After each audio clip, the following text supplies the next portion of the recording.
Too often we have to report on terrible cases of child abuse, but tonight we have an incredible story of hope. Yeah, you're about to hear from two brothers who survived abuse that was so shocking it received national attention. You'll also hear how they found a better life right here in North Texas. Here's CBS 11's Stephanie Lucero. No bicycles, toys, or swing sets in the yard. No signs of kids at all, except a box of tennis shoes by the door. Neighbors never suspected a thing. Never saw any kids around at all. 5 children did live here. It wasn't much of a life. Police photos show the closet where they were locked up, beaten, and tortured at the hands of people who were supposed to protect them, their adoptive parents, John and Linda Dollar. Horrible things to hear. Worst of all, the children were nearly starved to death. They have very sweet faces, but when you look at their bodies, I mean, it looks like Auschwitz. A small town in Florida reacted with disbelief. They're children, for God's sakes. God. The children were rescued when their parents took one of the boys to the hospital and a doctor called police. That's when John and Linda Dollar fled. They were caught after a nationwide manhunt and agreed to plead guilty. When given an opportunity to apologize, the Dollars made excuses. There were things that we did because of what we were taught by the biblical principles. As for the children, no one ever heard what happened to any of them. I hope they have a better life from now on. Until now. This is Andrew, one of the children trapped in that closet. We were just talking in the closet just about being free and just how much of a miracle that it would be to experience a real family.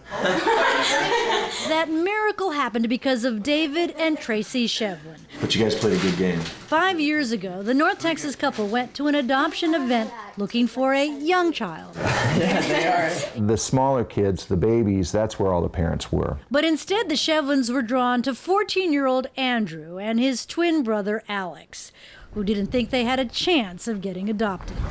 I thought that I would just be 18, still in foster care, then just get kicked on my own and know that there was no one out there who wanted an older kid. Everybody wanted to adopt a younger kid. I was very surprised. Even the Shevlins' other children felt an immediate connection.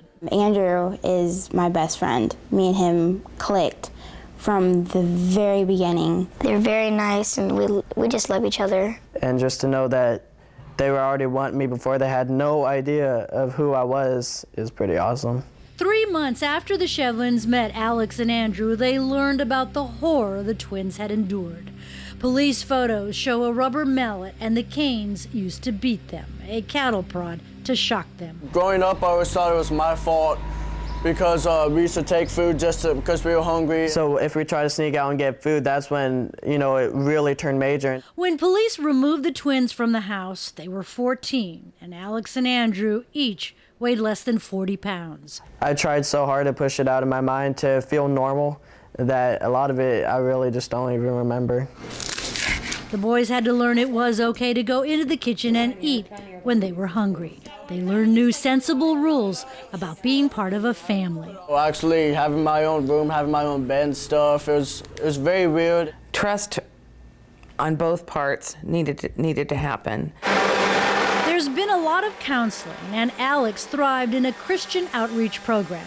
No matter what kind of baggage came with it, we were going to take it on and do the very, very best we could with it.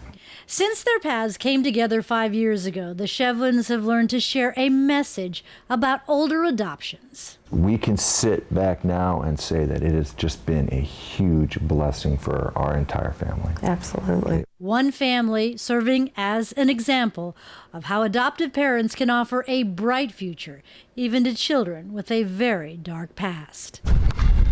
In Prosper, Stephanie Lucero, CBS 11 News. Well, it's one of those things where you never know that unfolds in your neighborhood, and the next thing you know, people like that extending the hand, and they bring in those two boys. It's an incredible story. Yeah, by the way, in Texas, right now, just a little number for you, there's nearly 6,000 children waiting to be adopted, and almost a third of those are older kids like these two young boys were, who are over the age of 10. And A lot hopefully of we'll kids have waiting. some happy stories to pass along about them as well.